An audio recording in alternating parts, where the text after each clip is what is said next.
Okay, let's give you guys some more practice. So determine if this series will converge or if it will diverge. So press pause and have a go. Okay, so to do this, the first thing on our list is to make sure that this will head towards zero as n heads towards infinity. So as n tends towards infinity, make sure this heads towards zero. So as n gets bigger and bigger, 3n will get bigger and bigger.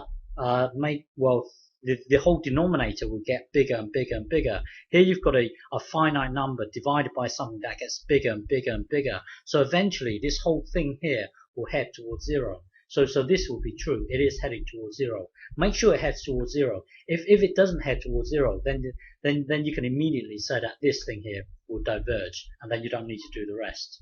But then it's heading towards zero, so that doesn't tell us it's going to converge. So remember, the summation of 1 over n, this 1 over n is heading towards zero, but the thing is the whole series itself will diverge. So just because it heads towards zero doesn't mean this thing here is going to converge. It just tells us that it's not going to diverge. Okay, so this is true. So it is heading towards zero. So now we want to ultimately compare this with this, because there's a theorem that says that if this thing here diverge, then this thing here will diverge. If this thing here converge, this thing here will also converge. But in order for us to apply that theorem, we need to check that these three will hold true for this. So we need to check these three. So is this thing going to be is this thing here going to be continuous in the domain from 1 to infinity? So is this thing going to break down? So if looking at this thing will break down when this thing here equals zero. So hang on, when will this be zero? So this thing here will break down when the denominator equals zero. So when will it be? When will it break down? So wait there. It will break down when x equals 2 over 3. But then we are in the domain of 1 to infinity. 2 over 3. 2 over 3 is less, well, 1 to infinity. 2 over 3 is over here. So we're not even in this. Well, our domain is from 1 to infinity. We are never going to meet when x equals 2 over 3. So this will be continuous in the domain from 1 to infinity. Is it always positive? So well, it will always be positive if you think about it.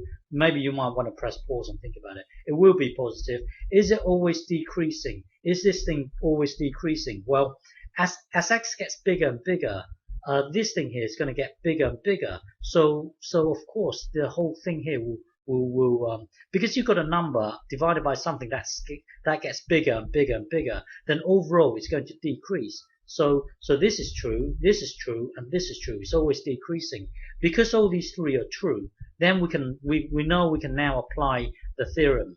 So it boils down to the question: is this going to diverge or is it going to converge? If this thing here diverge, then this will also diverge. If this thing here converge, then this will also converge. So it boils down to whether or not this will converge. Okay, so let's integrate it from 1 to infinity. So in order for us to integrate it from 1 to infinity, we are going to first integrate it from 1 to b, and then later on we can take the limit as b heads towards infinity. So integrate this, it will give you this. Well, let's try and integrate this. You could use substitution, but if I were to give you differentiate natural log of the bubble, you would do it like this. You would say it's 1 over whatever's inside the bubble times the derivative of the bubble itself. So you see, if you put 3x minus 2 into the bubble, differentiate it, it would be 1 over 3x minus 2, and then times the derivative of the bubble itself, which would be 3. So but then first negate this 3 because you want this 5. So negate it. So if you make this to be your initial guess, then when you differentiate it, you're gonna get this basically. But now you want the 5. So times 5 times 5. So this 5 here will get multiplied to the top. So when you integrate it, it will be 5 over 3 natural log apps 3x minus 2 2. So integrate this, it will then give you this. Well, yeah, integrate it, it will then give you this. Use whichever method you want. So integrate this, it will then give you this. So now let me think.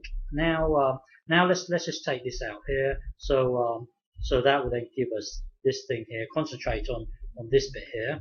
But because we're integrating from 1 to some arbitrary, you see, we are never going to enter the negative realm over here. So we can ignore the absolute sign here. So from here we can ignore the apps because we're never going to enter the negative realm.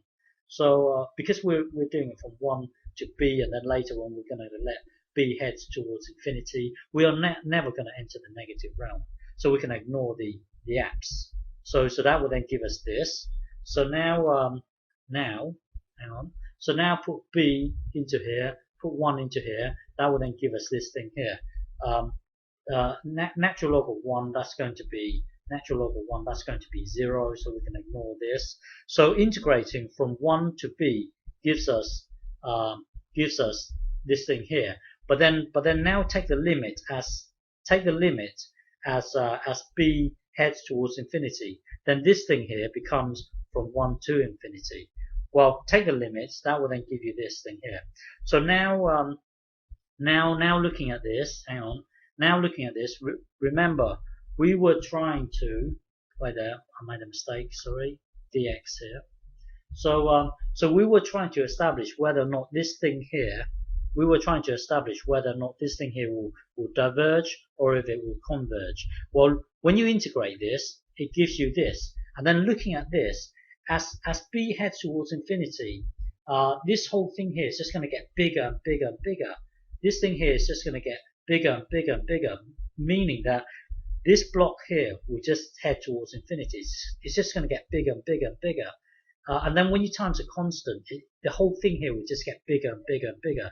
So this integral will actually diverge. So now going back to our comparison, because we know that this integral diverge, then the theorem says that this also diverge. So because the integral diverge, therefore the series itself also diverge. Okay.